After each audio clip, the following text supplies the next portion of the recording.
പ്രതിപക്ഷ നേതാവ് വി.എസ്. അച്യുതാനന്ദൻ രാവിലെ കൃത്യം 11 മണിക്ക് തന്നെ പറവൂർ ഗവൺമെന്റ് ഹൈസ്കൂളിൽ കുടുംബവുമായി എത്തി സമ്മതിദാനാവകാശം രേഖപ്പെടുത്തി.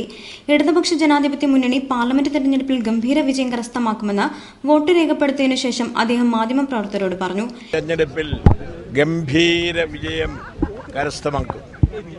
ഞാൻ ഈ തെരഞ്ഞെടുപ്പിൽ 10-15 നിയോജക മണ്ഡലങ്ങൾ സന്ദർശിക്കുകയുണ്ടായി. അവിടെ നിന്നെല്ലാം ജനങ്ങൾ നൽകുന്ന പ്രതീക്ഷ ഗംഭീര വിജയത്തിൻ്റെതാണ്. കൊടിയ അഴിമതി, വിലക്കയറ്റം, സ്ത്രീകളുടെ നേരെ ഈ ഗവൺമെന്റിന്റെ കാലത്ത് നടന്നുകൊണ്ടിരിക്കുന്ന നിരവധി ആക്രമണങ്ങൾ, ഇതിന് എതിരായിട്ടുള്ള രോഷമാണ് ജനങ്ങളിലാകെ പ്രകടമായിക്കൊണ്ടിരിക്കുന്നത്.